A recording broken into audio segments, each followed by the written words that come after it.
Welcome back to the series for logarithms. So today we are going to learn about the formulas. So basic formulas, what can be applied in logarithms, and what are the options. Like we will be learning about the base changing rules. We'll be learning about the power changing rules. What happens to the quotient rule, product rule, what happens to logarithm of ones, and all of those things. So let us jump into that.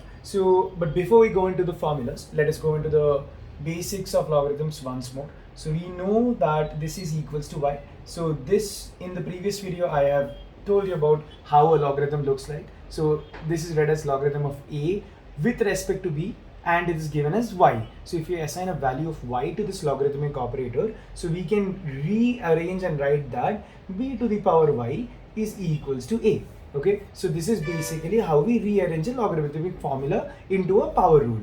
Okay, so this is what we have already studied. So keeping this in mind, so let us keep over here and as the base, and using this, let us go into the next formula. So b to the power y equals to a. So this is our formula, and we'll erase this and we'll go into the concepts, or the basically saying the formulas which you would need to keep in mind in order to solve any of the logarithmic problems till now. Okay, so let's go into the first formula. So it is nothing but known as log of 1. Okay, so that is the name of the formula. So as the name suggests, what does it suggest? Log of 1.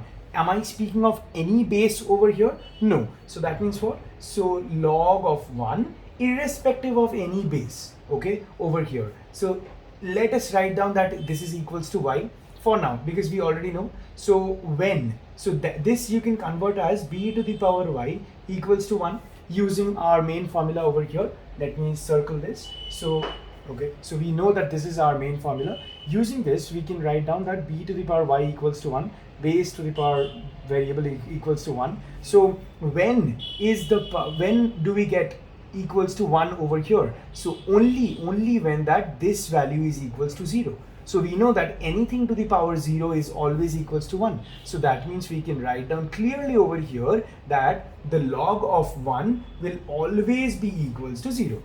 So do you get it? So we have proved that log of 1 is always equals to 0. Okay, so let us take this down into our copy, that always log of 1 is always going to be 0. Okay, so I hope it is very clear that log of 1 is equals to 0. Okay, let us go into the second one. Okay, so what happens if we take a log of same as that of the base? So for example, bb, or example, for if you are not clear with it, let us take for example what? Let us take aa. So we are taking a log of aa equals to this. So let us again write down this equals to y. So this is our first step. We will assign a variable to whatever we are doing. So now can I say that, okay, so this is the base. So base to the power variable over here will be nothing but this value over here. So we are writing this. So when are the bases of this equal? So can I write down this is equals to a to the power 1? Because a to the power nothing means a to the power 1, because 1 is invisible. So we can always assign 1 to any variable, right? So which is over here. So can I write down that over here the bases are equal? So can I write down that the powers are also equal? This is the laws of powers. So we can write down that y is equals to 1. So what have we established over here? That this is equals to 1. So whenever we take logarithm of a variable whose base is also the same as that of the variable, we'll always get this equals to 1. Okay, so let us take this down also into our notebooks. So over here we can assign this value that if we are trying to get logarithm of a variable which is same as that of the base, that will always give you 1. Okay, so this is our next formula which we have, the second one. First one was logarithm of 1 equals to 0. And guys, you need to memorize these formulas, because going down the line we would need the application of these formulas into your numericals. Okay, going to the third one. I hope these are clear for now. If there is any problem, go back to the videos and watch it. Okay, so going back to the problem, we will be going into something known as a product rule. Okay, so the most important rule of logarithm, this is exactly, we will be established, I will be creating a video just after this which will explain why is logarithms helpful to us. Like why are we studying a whole new chapter, a whole new operator called logarithms in our syllabus or in our curriculum. Okay, going into the product rule, right? So what is product rule? Product rule means when you're multiplying two numbers, right? So because we're talking about logarithms, so obviously we'll be taking logarithm of a product. Okay, so that is pretty clear that this is what we are going to study. Okay, so let us look into that. What is that? So let us look into this. So if I write down that logarithm of, for example, AB, okay.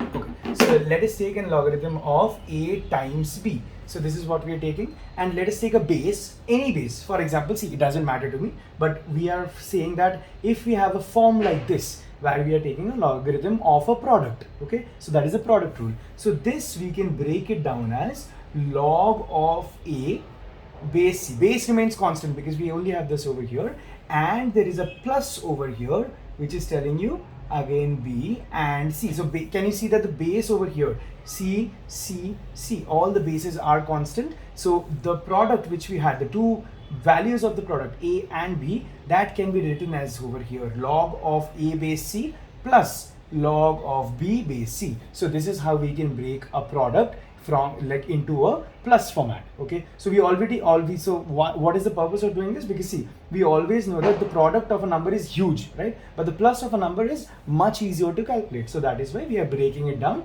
and that is why we are learning about the product rule. Okay, so what is the product rule again? So I'll write it down over here. So if you have something called log of base c and you have something called a times b, okay, this can be written as log of a plus log of b.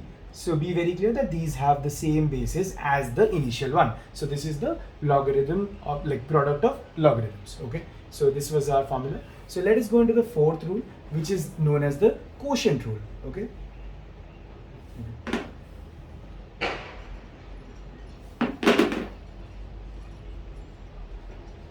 So this is the quotient rule. See, they have assigned a name to all the formulas over here, but there is no need to memorize these by the names basically. But looking into the formulas, you should be able to get like, okay, so this is what we'll be applying. Okay, so quotient rule. So let us look into what is a quotient rule. So as the name suggests, obviously it will be something related to division. So let us write down x by y. Or for example, because we have taken a and b, let us take a and b over here. So that is much better.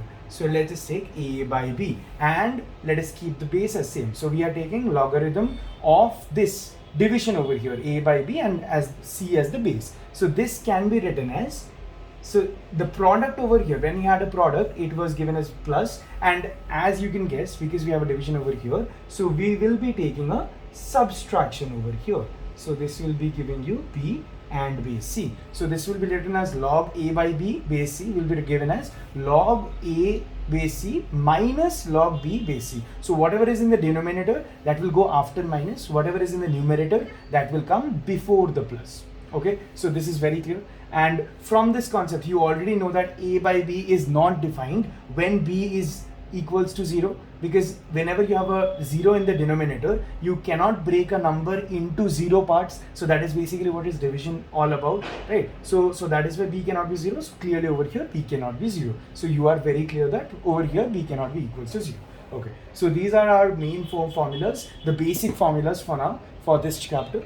So I hope these are very clear to you, and we will not be making any errors while while doing our problems. Okay, thank you guys.